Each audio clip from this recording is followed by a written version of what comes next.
Así es, estamos ya en el día viernes, hoy es 14 de mayo de 2021 y como les veníamos anunciando, esta mañana vamos a conversar con la primera vicepresidenta de la Asamblea Legislativa, la diputada Suesi Callejas. Vamos a abordar diversos temas que han dado pues mucho de qué hablar esta semana y otros temas que están pendientes de análisis en la Asamblea Legislativa, pero pongamos un poco de contexto. Las comisiones de Economía, Trabajo y Seguridad de la Asamblea Legislativa limpiaron la mesa de los proyectos de ley propuestos por los diputados de la gestión 2018-2021. Estos grupos de trabajo se reunieron coincidiendo todas en desechar el trabajo que habían hecho sus antecesores. Entre las tres comisiones archivaron 267 expedientes. El presidente de la Comisión de Economía, Rodrigo Ayala, pidió someter a votación que se archiven todos los expedientes porque aseguró que están empezando a construir un nuevo modelo económico. La diputada Anabel Belloso, del Frente Farabundo Martí para la Liberación Nacional, aseguró que sin duda hay propuestas muy ricas en contenido que buscan la protección de los derechos a los consumidores. El diputado Juan Carlos Mendoza, de la Gran Alianza por la Unidad Nacional, observó que son 167 expedientes y que es necesario justificar el archivo. Argumentó que son extemporáneos. Ayala dijo que quería dejar claro a la población que en esta comisión no se trata de que todos esos temas van a quedarse de lado, y puso como ejemplo proyectos referidos a las micro y pequeñas empresas. El reglamento de la Asamblea inhibe de volver a discutir temas archivados durante un periodo de 6 meses. Esta mañana conversaremos sobre este y otros temas legislativos con la diputada de la bancada CIAN, Suesi Callejas. Bienvenidos a la entrevista de Hechos AM. Así es, la diputada Suesi Callejas, primera vicepresidenta de la Asamblea Legislativa, está con nosotros. Suesi, buenos días, un gusto saludarla en el viernes. Bueno, buenos días a todos y espero que la mañana sea leve para todos. Así es. Suesi, esta ha sido una semana pues un tanto intensa en cuanto a informaciones y me gustaría conocer cuáles son sus impresiones de la visita de Ricardo Zúñiga, el enviado de Estados Unidos para el Triángulo Norte, que se ha reunido precisamente con la Junta Directiva de la Asamblea Legislativa. ¿Cuáles son las impresiones después de haberse encontrado con esta persona y todo lo que se ha dicho respecto a las decisiones que ustedes han tomado como Asamblea Legislativa? Bueno, pues lo primero que hay que decir claramente es que nosotros sabemos, estamos conscientes de que nuestro socio, nuestro aliado estratégico más importante a nivel de geopolítica, a nivel en el mundo, es y será siempre Estados Unidos. Casi más de 3 millones de salvadoreños viven allá, prácticamente tenemos otro pequeño país en Estados Unidos y además es nuestro socio comercial más importante, es nuestro socio estratégico territorial también mucho más importante. Claro. Y tenemos 3 millones de salvadoreños por los que nosotros también somos responsables. Entonces sabemos perfectamente que es nuestra relación externa más importante. Entonces, dicho esto, tuvimos la reunión presidida con el presidente de la Asamblea, Ernesto Castro, y estuvimos todos los miembros de la Junta Directiva. Asimismo, él incluso se reunió con el presidente y debo decirte que la reunión fue cordial, estuvo siempre, cada quien externó sus preocupaciones, es normal también, pero que también creo yo que es muy importante que reconozcamos que Estados Unidos es una referencia en el mundo, es un país que ha luchado por su democracia y nosotros también seguimos luchando para cambiar nuestro país y como bien lo dijo el presidente en una conferencia de prensa, pues nosotros tenemos que tomar nuestras decisiones como país, tenemos que seguir avanzando también con la mira de tener un país más democrático, unas instituciones más fuertes, una institucionalidad que de verdad responda a los intereses de El Salvador, que sea legítima y que no solamente esté solapando la corrupción o el status quo que ha beneficiado durante tanto tiempo la corrupción. Y para eso pues hay que tomar decisiones que probablemente en un principio se determinen como fuertes, pero eso no quiere decir en ningún momento que la institucionalidad se está quebrantando, mucho menos la democracia en nuestro país. Prueba de ello es el día a día, o sea, es decir, nuestra vida ha continuado exactamente igual a como era antes del 1 de mayo. Nuestra seguridad jurídica está igual, intacta, antes del 1 de mayo. Cuando hay una ruptura, cuando hay un verdadero quiebre, pues hay un desorden social y esto es lo que sucede o ha sucedido en otros países. Nosotros hemos continuado con nuestra vida tal cual y eso también es muy importante que el pueblo salvadoreño lo entienda. Y la legitimidad no viene solamente de una bancada, ¿verdad? Sí. Viene de una decisión que se tomó en las urnas, viene de una solicitud que por años se ha tenido, viene sí de mucha indignación, pero eso también se puede arreglar. Entonces nosotros estamos viviendo nuestros procesos, Estados Unidos es un socio importante y nosotros hemos externado todas estas preocupaciones también y la necesidad de tomar decisiones y cambiar el rumbo de nuestro país. En declaraciones que daba el señor Zúñiga a los medios de comunicación, él decía que quería que todo volviera a como estaba el 30 de abril, es decir, un día antes del 1 de mayo, cuando fue que se dio estos cambios en la Asamblea Legislativa. Y el presidente también hacía su parte y hacía publicaciones donde decía, y bueno, señalaba la palabra irreversible cuando hablaba de los cambios que se están digamos, gestando y se están llevando adelante, que no va a haber una vuelta atrás. ¿Cómo interpretar estas dos situaciones en las que el socio, como usted decía, uno de los principales socios, habla de que quiere que todo vuelva a como estaba el 30 de abril y el presidente que reacciona y dice, bueno, con mucho cariño les decimos, porque incluso utilizó ese término, pero que los cambios no se va a dar una vuelta atrás? Bueno, mira, yo creo que en toda relación y mientras haya más de una cabeza, hay más de un pensamiento, opinión y deseo. Y sí, por supuesto, nosotros reconocemos el derecho a opinar y el derecho a decirnos, por ejemplo, yo te podría decir, a mí me gustaría que tuvieras una corbata rosada, sin embargo, tú tenés todo el derecho de decir, sí, verdad, gracias, pero no. Entonces, ahí es donde empieza también la independencia. Somos un Estado soberano, somos un Estado independiente, tenemos derecho a tomar nuestras decisiones como país. Nadie más que el pueblo salvadoreño, que es el soberano de este territorio salvadoreño, es el que puede decirnos, mire, eso no, o mire, esto sí. Y entonces sabemos, reconocemos, y por eso también se ha repetido bastante las palabras del presidente, o sea, con respeto y cariño, ¿verdad? Con respeto y cariño, porque nos tenemos respeto y cariño, pero las decisiones son irreversibles, no vamos a dar vuelta atrás. Y de hecho, incluso los mismos que pudiesen tener la pretensión personal, ya ellos externaron de manera independiente, libre y personal, externaron ya su decisión de que sea irrevocable y de que está bien. Entonces, al final, que nunca se haya hecho no quiere decir que sea inconstitucional, no quiere decir que tenía que hacerse como ellos decían. Por supuesto, mire, aquí ha habido un status quo, aquí ha habido una corporación legislativa, aquí se han robado dinero de la partida secreta, aquí tenemos un expresidente preso, otro que murió en medio de un proceso, en detención domiciliar, de hecho, y otro prófugo. Entonces, la verdad es que eso te da, y son los últimos tres, a excepción del expresidente Sánchez Serén, pero que igual muchos de su gabinete están saliendo con casos importantes de corrupción. Entonces, también tenemos que entender que este es un país que sí está teniendo una sacudida importante, pero que esto nos va a dejar un país más sano, unas cuentas más claras, y, por supuesto, un presupuesto que sí se va a poder utilizar tenemos que resolver muchísimos problemas. Parte del debate, diputada Callejas, es el sistema de pesos y contrapesos.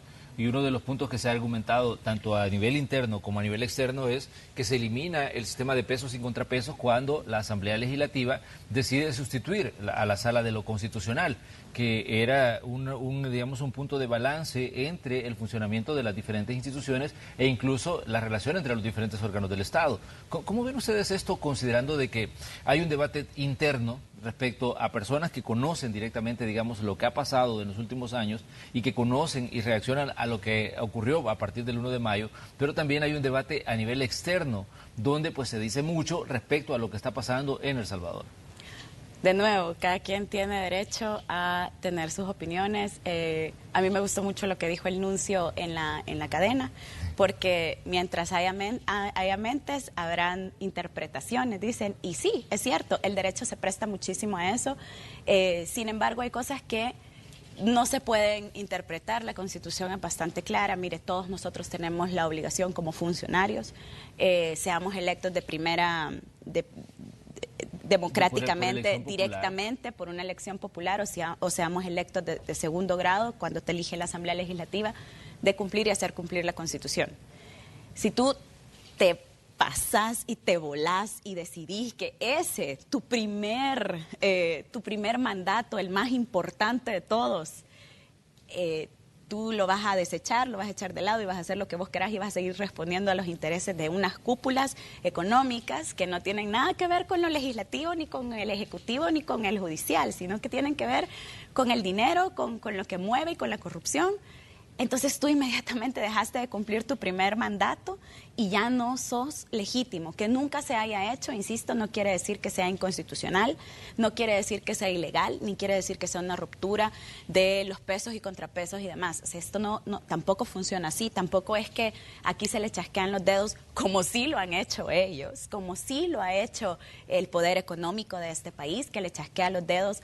Le chasqueaba los dedos a la Junta, a la Sala de lo Constitucional y le decía, no, esa ley no me la vas a pasar, esta me la vas a declarar inconstitucional y con esta te vas a ir hasta de oficio declarándomela inconstitucional.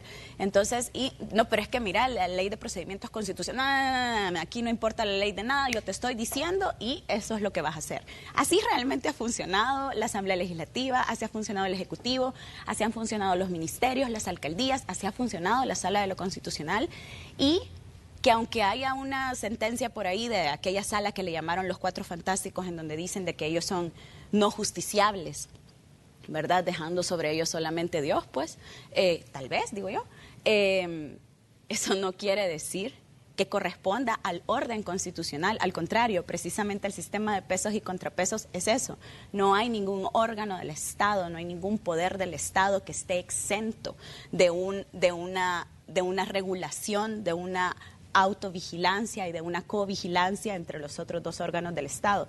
Entonces, si somos un triángulo o no somos un triángulo, o la forma en la geométrica en la que lo quieran ver para poner estos 3 puntos equidistantes, eso ya depende de cada una de las interpretaciones, pero yo creo que lo más importante es, el pueblo salvadoreño no se ha externado en contra de esta decisión, al contrario, la ha apoyado, es legítima.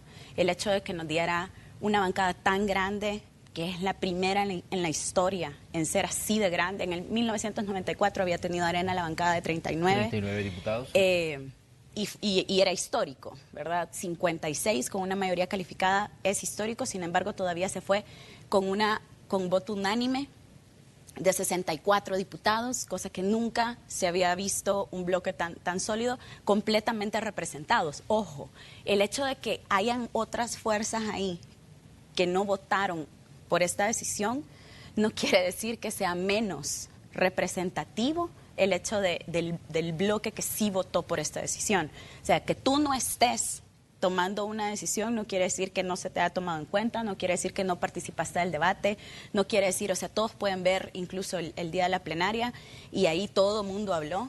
En el caso del fiscal, por ejemplo, no hubo una persona que haya dicho, no, mire, el fiscal hace un buen trabajo, fue elegido democráticamente, siguiendo las reglas. Todo el mundo externó y dijo, no, sí, mire, yo estuve en desacuerdo de la elección del fiscal, en verdad no era lo correcto, sin embargo, ya luego te decían, no voy a votar con ustedes porque la forma, porque no sé qué. O sea, al final era un detalle decorativo por el que decidieron que no iban a votar por esto, pero nadie te dijo nada bueno de él.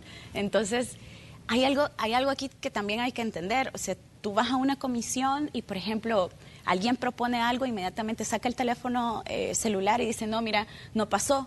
Entonces, ¿a quién le estás respondiendo? ¿Con quién estás trabajando? Tú, o sea, ¿a quién le respondes? ¿Quién es tu verdadero jefe?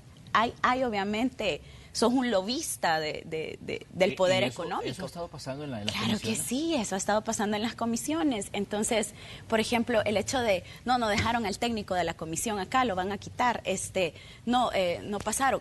Decís, bueno, si esto es lo que sucede en las comisiones, cada comisión responde realmente a una arista de un interés económico importante. Vaya, todo lo que hemos estado descubriendo solamente son 159 millones de dólares los que se han estado trasladando a ONGs. Y quiero decirte, ese dinero, yo estuve en un ministerio, ¿verdad? En el Ministerio de Cultura específicamente. Es muy interesante cómo se aprueba este dinero, porque cuando tú propones en el presupuesto, cada uno de los ministerios e instituciones del Estado propone con líneas específicas con proyectos específicos y se dice en dónde. Y los proyectos de transferencia, de hecho, se debe mandar un proyecto y el dinero de la transferencia se amarra, todos los dineros de inversión, los presupuestos de inversión, se amarran directamente al cumplimiento de ese proyecto. Por decirte, nosotros mandamos un proyecto de inversión en infraestructura e investigación para el Parque Arqueológico Cihuatán. Yo después no lo puedo mover para Joya de Serén, por mucho que sea un parque arqueológico, tengo que pasar por un proceso, tengo que decir por qué. Este dinero de las ONGs es muy interesante porque la Asamblea Legislativa decía, bueno, usted fulanito ONG Pajarito, le vamos a dar tanto dinero. No, es que mire, yo incluso mandé a preguntar más de alguna vez a la Comisión, tanto de Cultura como de Hacienda, cuál era el proyecto que se estaba financiando. Por ejemplo, de repente te llegaba, bueno, salió una fundación ahí a última hora el año pasado con $700,000. ¿Qué van a hacer? O sea, y entonces yo mandé a pedir el proyecto. ¿Cuál era el proyecto que se estaba financiando con esos $700,000? Nunca tuve respuesta. Después mandamos a llamar a la gente de la fundación, no tenían un proyecto, iban a construir un proyecto. Entonces te están dando dinero del Estado, pero por cómo funciona la misma asamblea y por ser la asamblea un órgano que no es ejecutivo, sino que es meramente administrativo y legal, sí, lo trasladan a través de los ministerios. Entonces son los ministerios los que se encargan de que estos proyectos salgan a la luz. Pero obviamente vos no podés entregar $700,000. Además hay como una concepción de que uno tiene los $700,000 en la gaveta, ¿verdad? Entonces la gente llega y uno dice, sí, tome esos $700,000 que le manda la asamblea. Entonces ahí es cuando vos decís, te cortan a los ministerios para trabajar lo que tienen que trabajar, los que son sus competencias legales, constitucionales, pero luego están sacando a través de las ONGs todo este dinero que viene así sin nada. Muchos de ellos, de hecho, en Cultura habían proyectos que venían arrastrándose desde 2019 que simplemente no habían tenido ejecución y que en el momento que yo pude tomar la decisión dije, no, miren, no lo vamos a entregar porque después Corte de Cuentas viene y dice, ¿y usted por qué entregó este dinero? Sin proyecto, sin nada. Y la Asamblea simplemente entrega el dinero sin un proyecto, sin saber a qué va. Luego hay unas restricciones que les pones tú en los ministerios, sí, pero no hay, o sea, el dinero es una carta blanca realmente, no está amarrado absolutamente nada. Entonces son $159 millones que se han estado moviendo acá. Ya hemos sabido de corrupción a través de estas ONGs. Pero, ¿esos son 159 millones durante cuánto tiempo? ¿Son 159 millones anuales? ¿Son 159 millones durante un periodo establecido de tiempo que ustedes han detectado que se dio estos movimientos de dinero a través de estas organizaciones no gubernamentales? Los movimientos de dinero se han hecho siempre, sobre todo después de la firma de los acuerdos de paz, cuando empezó todos los fondos de cooperación para la reconstrucción. Entonces, todo este dinero viene, digamos, es una herencia que viene desde ahí, sí, que no solamente los organismos multilaterales, los organismos internacionales atraen dinero para estas ONGs. Se crearon muchísimas ONGs después de esto porque había, digamos, un superávit de dinero para cooperación y se puso de moda. Sin embargo, este dinero sigue existiendo porque hay algunas ONGs que subsistieron el tiempo de la reconstrucción y ya cada vez menos la cooperación internacional da dinero para las ONGs en el rubro de mantenimiento. Entonces, claro, muchas veces se busca que hayan estos apoyos. Yo no te voy a decir que en ningún momento hay organizaciones que yo sé que trabajan, que hacen una labor social, que trabajan por la niñez, por la juventud, organizaciones, no sé, como la Ópera de El Salvador, la Fundación Editra, la Fundación Padre Arrupe, que yo sé que realmente se maneja para becas que están para la población y demás. Luego hay otras que no conocemos cuáles son sus rubros, ¿verdad? Y ahí es donde viene realmente Ayer el presidente de la Asamblea Legislativa, el diputado Ernesto Castro, decía de que habían detectado incluso que se había financiado campañas políticas a través de estas situaciones disfrazadas con las organizaciones no gubernamentales. ¿Qué tan grave es la situación? Porque de pronto los ciudadanos sabemos que salen estos casos a la luz, pero queremos saber cifras, queremos saber datos, queremos saber cuál es la base de todo lo que se ha estado moviendo con este dinero, que al final no es un dinero público, es un dinero ciudadano. Porque lastimosamente en nuestros países muchas veces hablamos y dice, es que es dinero público, es dinero de los ciudadanos, porque al final el trabajo del Estado tiene como base los impuestos, tiene como base todo lo que aporta la población en general. Entonces, esta es una situación que preocupa porque se dice, bueno, entonces, ¿cómo ha estado funcionando esto y qué tan grave es este manejo de fondos que se ha estado haciendo a través de estas organizaciones no gubernamentales que han estado drenando dinero, no para causas sociales, sino para, digamos, causas que tienen intereses creados en partidos políticos, por ejemplo? Esos 159 millones se está haciendo el cálculo solamente en los últimos 5 años, de lo que nosotros vemos reflejado en el presupuesto 2021.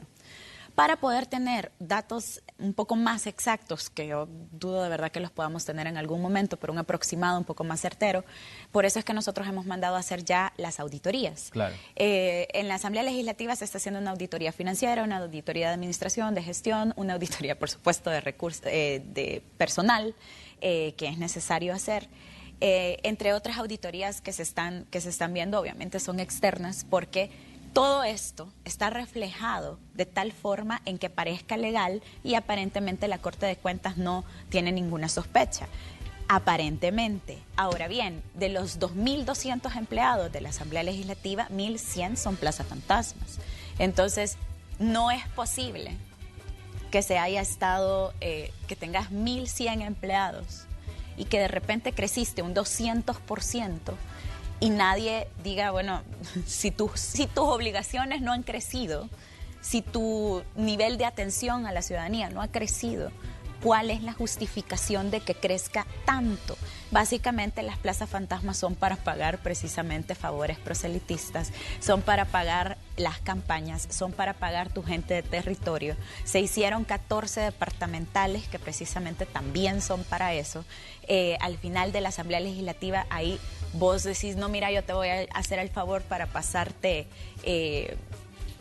la ley tal y vos me das un bonito ahí para la campaña, porque pues si vos sabés, si querés que te siga ayudando, me vas a tener que ayudar vos a mí, ¿verdad? Entonces, es la típica forma de trabajo. Mira, yo creo que cada quien, aquí en El Salvador eso es muy, o sea, mire, buena, fíjese que usted está ahí en la asamblea, quería saber si usted me puede dar trabajo y me puede ayudar aquí a mi esposa, y entonces no sé qué, y entonces tenés a la nuera, al yerno, a la esposa, a la tía, tu prima, o sea, a la señora que trabaja contigo en casa, tu jardinero, tu motorista, entonces ya metiste a toda la gente, o sea, hay personal de verdad por metro cuadrado, hay mucha gente que no sabes exactamente en qué es lo que hace, los famosos técnico-analistas, ¿verdad? ¿Técnico-analista de qué? Luego hay institucionales, luego hay de fracción, o sea, la fracción, por ejemplo, todos los contratos de fracción se acababan el 30 de abril. Vos ves ahí mucha gente todavía en los pasillos, ¿verdad? Para ver si cuelan y tal vez no los echan. Entonces, si nadie se da cuenta, tal vez nos quedamos trabajando otros 3 años. Entonces, esas son las cosas que se están arreglando y, por supuesto, han sido parte de la corrupción. No solamente el hecho de los 159 millones que se han trasladado a través de las ONGs, de las 1.100 plazas fantasmas, sino también todo el lobby corporativo que se ha estado haciendo para sacar las leyes que beneficien a cada uno de los gremios económicos que les interesan o que les financian, sino también el hecho de no ser transparentes con la población y tener una mora en cada una de las comisiones de trabajo bien importante.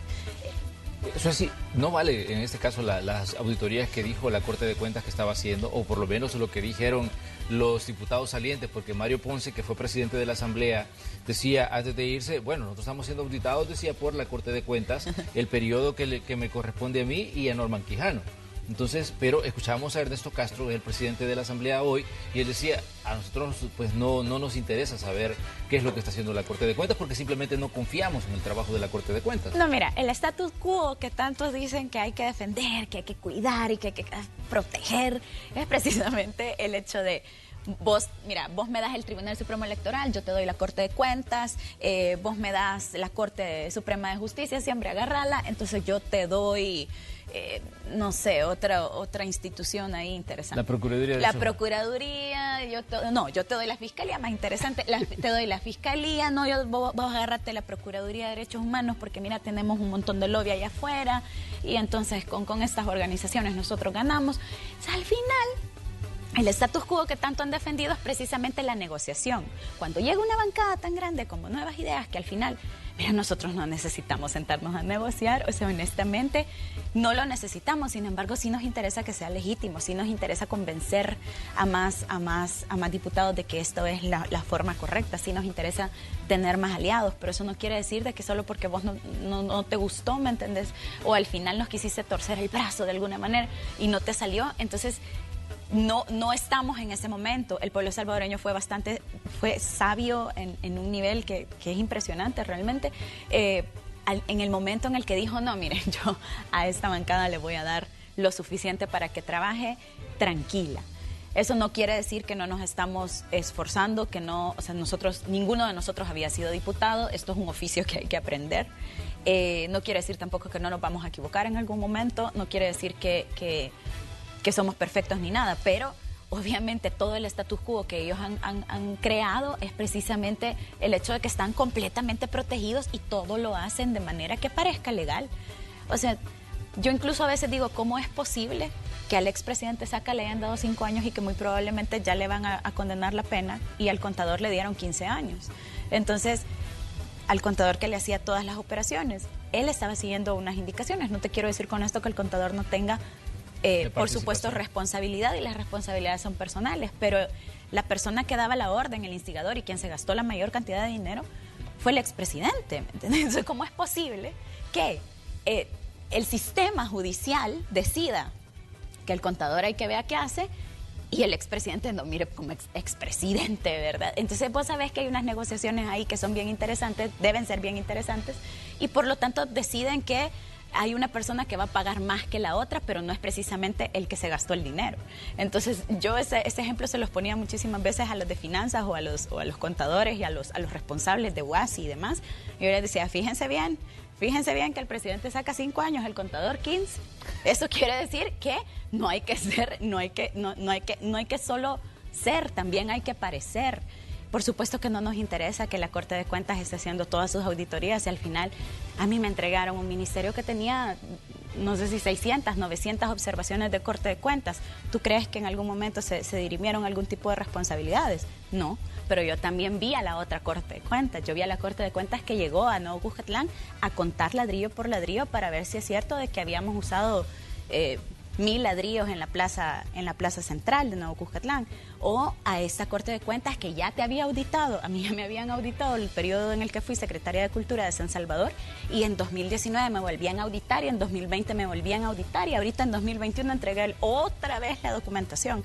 Entonces, al final, sé y entiendo cómo trabaja la Corte de Cuentas, y sé también que es una Corte de Cuentas completamente política, que es una Corte de Cuentas que responde a intereses en donde de hecho también ellos mismos tienen un montón de plazas fantasmas, que ya el sindicato lo ha denunciado en algunas ocasiones, o que en el momento que empezaron a salir de las plazas fantasmas de las instituciones del gobierno central, del Ejecutivo, se fueron a refugiar a estas otras instituciones que tienen ellos. Entonces, que aquí ha habido un status quo, que hay un rompimiento de los pesos y contrapesos, mira, no, porque realmente nunca ha existido. Al contrario, cada quien ha tenido su cancha, ¿verdad? Y ha manejado ahí como ha querido. Y al momento de las negociaciones, pues es precisamente las instituciones lo que se negociaban. Muy bien, vamos a hacer un pequeño espacio para comerciales, volvemos enseguida. Estamos en el espacio de la entrevista conversando con la primera vicepresidenta de la Asamblea Legislativa, la diputada Suzy Callejas. Volvemos enseguida.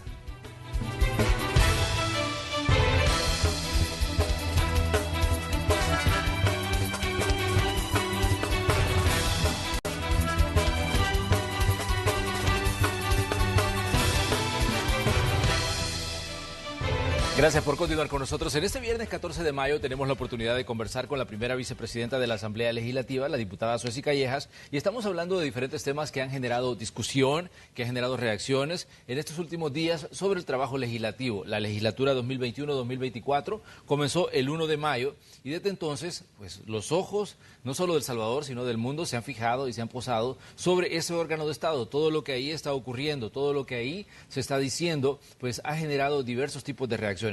Suzy, ayer escuchábamos a las diferentes comisiones o algunas de las comisiones hablar de que se iba a archivar parte de los expedientes que habían dejado, en este caso, la legislatura anterior. escuchábamos la Comisión de Medio Ambiente que decía que iban a archivar, por ejemplo, la ley de aguas, de la que ya se había estudiado más de 100 artículos. Pero escuchábamos que decían, bueno, vamos a comenzar de nuevo. La Comisión de Economía, donde está Rodrigo Ayala, que también es vicepresidente de la Asamblea, decía también, vamos a comenzar de cero, vamos a limpiar esta mesa y vamos a comenzar una vez más. ¿Qué significa esto en el sentido de comenzar una vez más a discutir, por ejemplo, una ley como la ley de aguas, que está en la Asamblea desde el año 2006? Todos los que en determinado momento hemos visto el trabajo de la Asamblea, nos preguntamos 2006 y estamos a 2021 y todavía El Salvador sigue a la expectativa y sigue la discusión sobre una ley de aguas. ¿Y por qué la decisión de archivar la mayoría de expedientes que dejaron las comisiones de las legislaturas anteriores? Bueno, primero que nada porque, por ejemplo, tomando el ejemplo que tú das de la ley de agua, es una ley que se hizo en 2006, tiene ya 15 años de desfase. Entonces, ¿para qué te voy a vender un carro de 2000 si tú lo que necesitas es un carro de trabajo para 2021 con las exigencias de 2021? Entonces, no tiene muchísimo sentido seguir dando vueltas sobre lo mismo, porque al final ya sabemos qué es lo que se necesita en el país para generar una verdadera ley de agua, un verdadero reglamento. Sabemos, por supuesto, que no puede ser dominado no puede ser privatizada, que el agua es un derecho humano. Sabemos que tiene que entrar dentro de la Constitución también. Sabemos que hay que hacer muchísimas modificaciones y también ahora entendemos cuál es realmente el interés atrás de no aprobar la ley del agua, para dejar la brecha todavía ahí abierta de una semi-privatización, para que cada quien pueda tener su pozo privado sin que, bueno, incluso anda, te lo hacía en tu casa, ¿verdad? Pero bueno, no en tu casa, sino en las casas de las personas que tenían el poder económico y por tanto el poder de decisión en este país. Entonces, al final no tiene sentido que estemos hablando de leyes que o se propusieron con la intención de que nunca pasaran, porque eso también sucede. Vaya, mira, yo estoy en la Comisión de Niñez. Sí. Solo en la Comisión de Niñez, Familia, Adulto Mayor, Personas con Discapacidad, hay 24 archivos de leyes que se han presentado.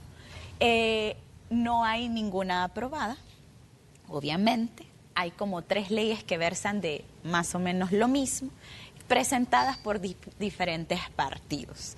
Hay otras reformas que tienen que ver con las convicciones personales de un diputado o de una diputada, y tú no puedes estar legislando al país con tus convicciones personales, y esto es algo difícil de entender, pero es un ejercicio que hay que hacer.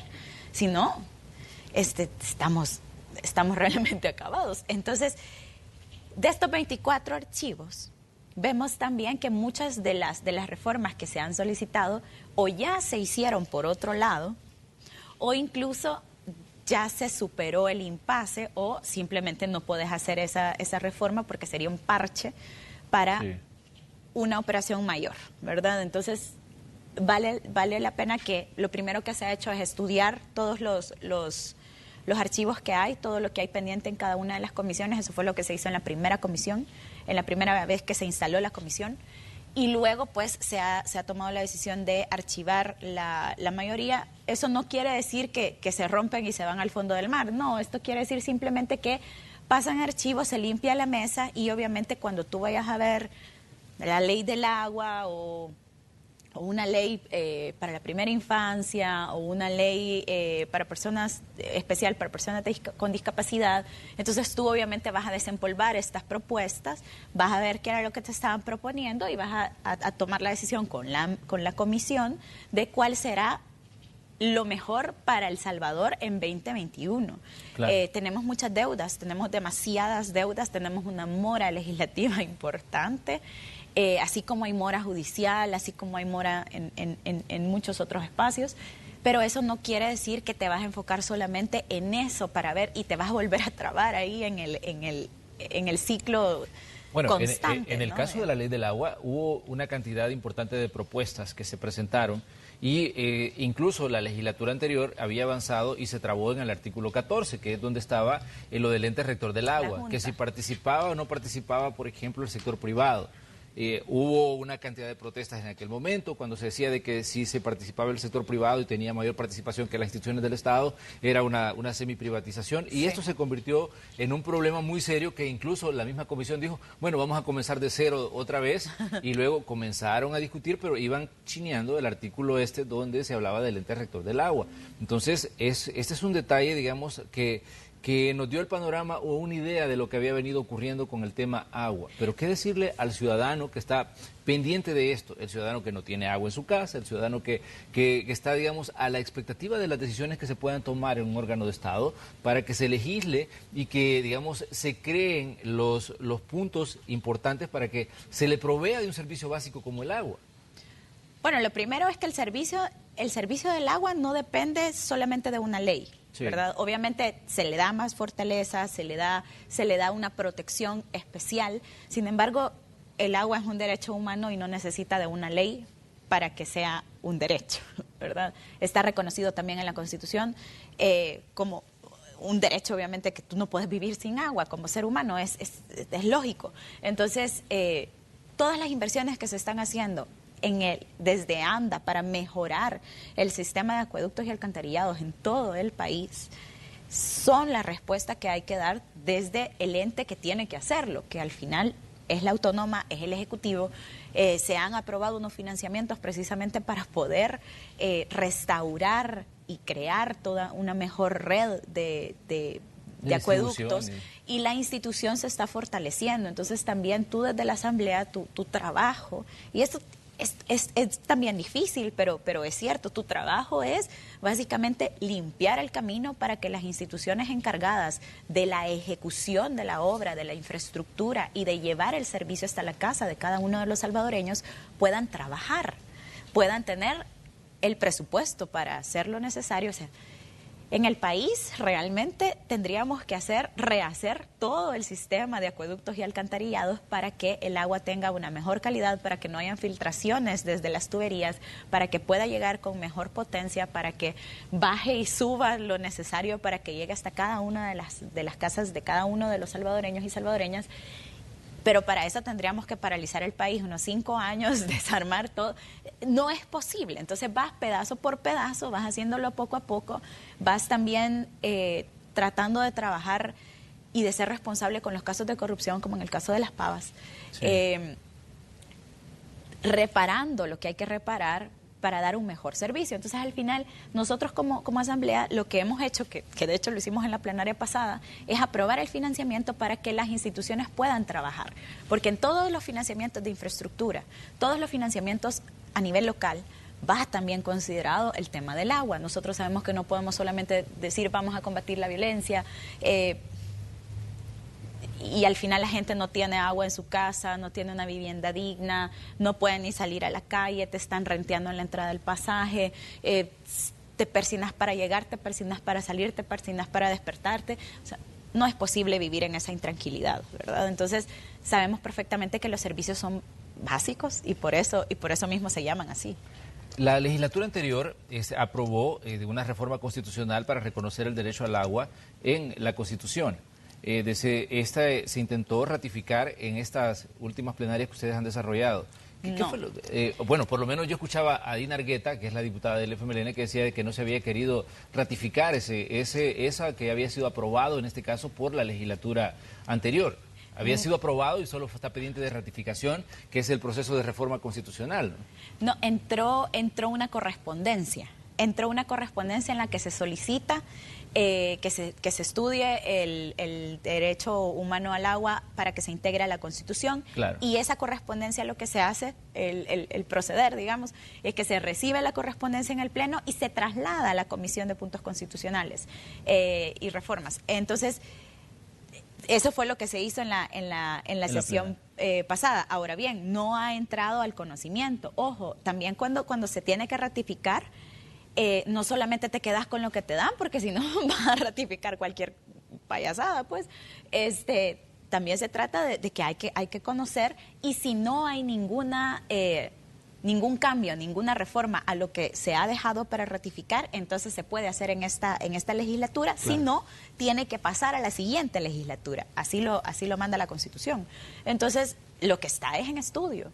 Y si se puede ratificar de la forma en la que está escrito, porque, a ver, cada coma cuenta. Aquí sí, esto es un lugar en donde cada punto y seguido cuenta, cada coma cuenta y cada punto y aparte te cambia realmente el significado o el ser de la norma. Entonces sí vale la pena tomártelo con calma. No solo con calma, sino con diligencia, ¿verdad? O claro. sea, la calma, yo creo que demasiada calma se la han tomado, pero también con diligencia. Ahí tiene que ser despacio y con buena letra, como decían. Despacio y con buena letra. A veces nosotros... Hay muchas cosas que hay que responder y ayer nada más teníamos una reunión como con nuestros jefes de fracción y demás y decíamos, miren, también hay que encontrar el punto medio entre todo lo que hay que hacer ya y todo lo que hay que estudiar con detenimiento porque también hay que ser bien responsables. Eso sí, un punto importante en la tercera sesión plenaria fue la aprobación de más créditos y de más deuda. ¿Cómo ven ustedes las reacciones que esto genera? Porque de pronto se dice no se está viendo los niveles de endeudamiento del país. Incluso salieron algunos economistas a decir que la situación se podría convertir en algún momento de inviable en el sentido de la cantidad de deuda que se está aprobando. Y decían, hay que ver, digamos, el nivel de endeudamiento de El Salvador con relación al Producto Interno Bruto. Entonces, me imagino que ustedes ya tienen un análisis de esto y están, pues, tienen una respuesta para las dudas que surgen cuando se habla de que se aprobaron más créditos. Escuchábamos y veíamos también en la discusión aprobación para el Plan Control Territorial, sí. Aprobación para programas sociales, aprobación de una cantidad de créditos que habían solicitado antes pero que no se habían dado. Entonces, pero ¿cómo se explican esto y, digamos, cómo enfrentan ustedes las reacciones que se dan fuera en torno a las decisiones que están tomando en materia de endeudamiento? Yo tengo 34 años. Desde que yo tengo uso de razón, veo las noticias y entiendo un poco de cómo funciona todo esto. O sea, hace más o menos unos 19 años quizás. Siempre el país ha estado en un nivel de endeudamiento tal que ya es insoportable, insostenible y demás. O sea, ese ha sido el discurso todo el tiempo, ¿verdad? Claro. Sin embargo, si tú aprobas financiamientos, los financiamientos son necesarios y el nivel de endeudamiento en cómo funciona el Estado salvadoreño, que compramos todo de fuera, que el agro, por ejemplo, básicamente lo mataron hace 30 años, que estamos tratando de hacer unas inversiones importantes. Se aprobaron, de hecho, 45 millones para los viveristas de café. Sin embargo, eso no quiere decir, se necesitaban, bien lo decía un diputado por ahí, 316 millones de dólares para poder reactivar realmente el cultivo de café. Se necesita pagar una deuda importante en el cultivo de café y demás. Sin embargo, el país tuvo muchísimo superávit solo del café. Pero entonces, ¿a dónde se fue este superávit?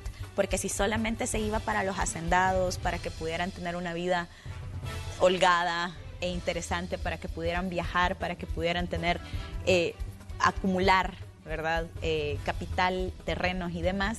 Entonces, obviamente ese dinero no se reinvertía y solamente se iba en consumo. Entonces, bien lo decía también el ministro de Hacienda, es necesario en momentos de crisis generar una inversión pública mayor. Y esta es una teoría keynesiana y ya la hemos visto operar en diferentes momentos de la historia en el mundo. Y obviamente eso es lo que nosotros estamos generando ahorita. Hay una necesidad de inversión, de inyectar inversión en el país para que esto empiece a moverse, para generar más empleo, para generar una mejor infraestructura, para recuperar la infraestructura que hemos perdido por diferentes catástrofes, incluso climáticas, terremotos, lluvias, etcétera. Hay que generar una inversión importante para que la gente vaya a trabajar, para que los niños vayan a la escuela, para mejorar los programas de educación, para mejorar los programas de salud. Y otra cosa, nosotros estamos atravesando todavía una pandemia. Entonces, sí, la pandemia nos obliga a responderle a la población mejorando más de 30 hospitales solo de la atención primaria que nosotros tenemos en el país, pero es que esta red de hospitales no se ha mejorado durante muchísimos años. Yo no sé si alguien ha tenido, bueno, de las personas que nos están viendo, tiene la oportunidad de ir al Seguro Social o al Hospital San Rafael o a algún hospital nacional. Han habido mejoras en los hospitales nacionales, sin embargo, vos todavía te das cuenta de que en alguna esquina hay un rimero de sillas ahí aventado que todavía sigue sucio, que el baño se rebalsa, que las tuberías cuando llueve se mojan, etcétera. Entonces, a pesar de todo el esfuerzo que se hizo en pandemia para mejorar la infraestructura, todavía no es necesario, todavía no es suficiente, perdón. Además, la medicina te obliga a que tú cada 5 años vayas volviendo a comprar equipo para poder, de quirófano y demás, y son equipos carísimos que nosotros no producimos ni siquiera en la región centroamericana como para poderlos traer pronto. Entonces, el nivel de inversión, la compra de las vacunas, también el hecho de que no solamente son 4.5 millones de vacunas, ojo, son 9 millones de vacunas las que necesitamos para una primera dosis en este momento, pero el próximo año más niños van a llegar a la edad en la que tienen que ser vacunados, y así cada vez. O sea, esta vacuna muy probablemente va a pasar a ser parte de nuestra cartilla obligatoria de vacunación, sí, porque el mundo así lo requiere ahora. Entonces, la verdad es que las necesidades del país van creciendo y nosotros tenemos que generar una inversión para poder hacernos más fuertes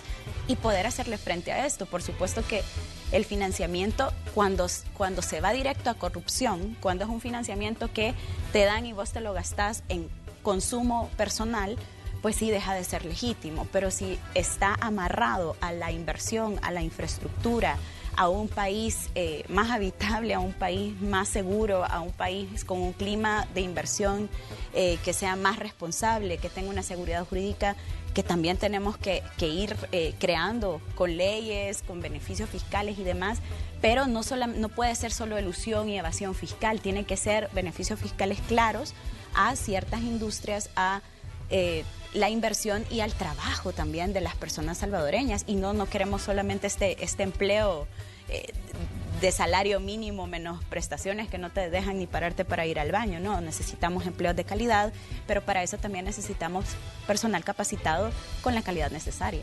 Pero la cantidad de inversión también influye mucho en, digamos, en diferentes factores, como por ejemplo, los niveles de endeudamiento de un país hablan también de la administración que ha tenido ese país. En el caso de El Salvador, sabemos que los niveles de endeudamiento han crecido de forma exponencial en los últimos, 25 años. Claro. Y llegamos a un momento en el que también la relación que hay entre nivel de endeudamiento y nivel de producción del país es una situación un tanto, hay como una línea peligrosa donde hay, digamos, una lucita roja que está diciendo que el país ya no se puede seguir endeudando. ¿Qué dicen ustedes a esta gente que de pronto dice, miren, el problema de El Salvador no va a ser conseguir deuda, el problema es que la va a conseguir a un precio demasiado alto?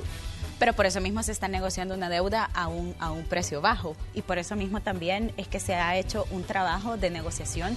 A ver, no son cosas que nos han ofrecido una tasa, no es lo mismo que te ofrezcan una tasa de interés de 2.65 con 20 años, con 6 periodos de gracia para poder pagar, a que te ofrezcan un crédito con el 20% tasa de interés diaria sin periodo de gracia y a 5 años. O sea, no es lo mismo. Entonces, también eso es lo que nosotros, bueno, no nosotros, pues el ministro de Hacienda sí ha ido a negociar, y esos son los intereses bajos que se han estado creando, y por eso también es necesario.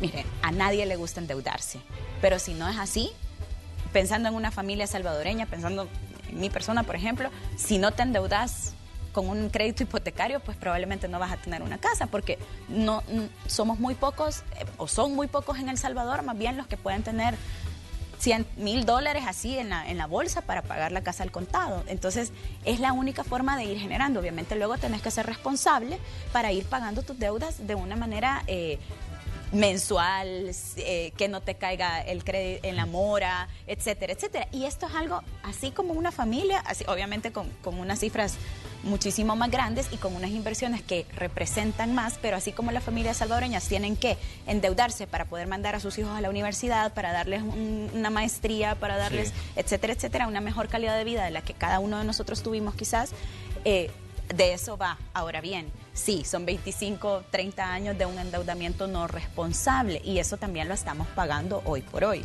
Por eso es necesario que los financiamientos estén completamente amarrados a la ejecución de las obras y que estén obviamente vigilados, auditados. Susi, una última pregunta.